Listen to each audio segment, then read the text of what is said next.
Dimanche 28 février, le cinéma Star de Saint-Jean-de-Maurienne a présenté en avant-première le film Good Luck Algeria. Inspiré d'une histoire vraie, le réalisateur Farid Bentouni, accompagné de son frère Nordine, nous parle de son premier long métrage.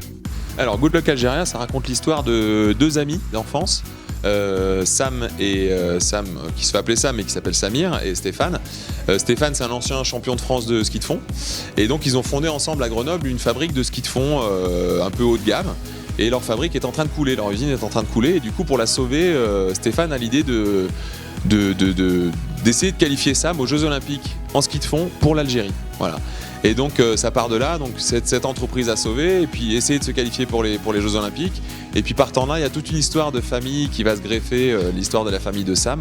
Et donc on va rentrer, on va partir en Algérie, on va voyager beaucoup avec ce film. Et voilà, il y a plusieurs histoires qui se mêlent. C'est un film entre comédie et émotion, il y a un peu les deux, parce que j'ai vraiment fait une écriture là-dedans. Et donc voilà. Fils, c'est lui qui fait les skis pour le champion du monde. Je suis en faillite. La boîte est en train de couler. Mon père est algérien, donc toi aussi. Tu vas faire les Jeux Olympiques pour l'Algérie, en ski de fond. T'es le seul Algérien, t'es sûr de te qualifier. Quand tu préparais quoi comme course? Les Jeux Olympiques. Bon, oui, en fait, c'est vrai que l'histoire est inspirée, on va dire, de ce que j'ai fait en 2006. Donc effectivement, j'ai participé au JO de 2006 pour l'Algérie en ski de fond. Donc pour le projet, Farid, quand il m'en a parlé au début, j'y ai pas tellement cru. C'est-à-dire que d'une part, c'était mon petit frère. Donc mon petit frère, bon, qui fait un film, je me suis dit, ok, c'est bien. Et puis quand il m'a dit qu'en plus ça parlait d'un Algérien qui allait aux Jeux Olympiques, donc j'ai compris que c'était mon histoire.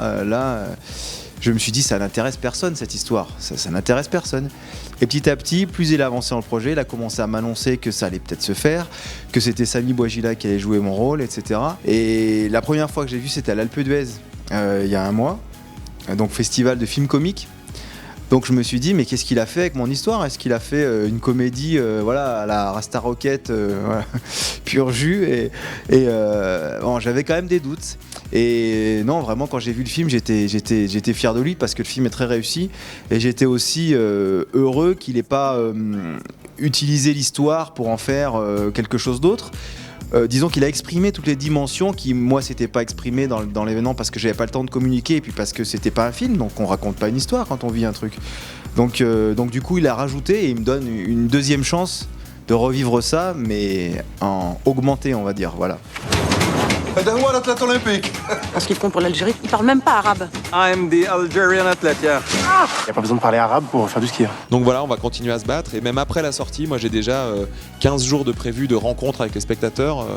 Aussi parce que je viens du théâtre et je trouve ça important le contact avec le spectateur. Moi j'ai vraiment écrit ce film, pas pour rentrer dans les annales de la réalisation de cinéma, mais vraiment pour que le spectateur vive quelque chose. Et si ça marche, ben tant mieux. On n'a plus une thune, tu vois pas les conséquences que ça a autour de toi?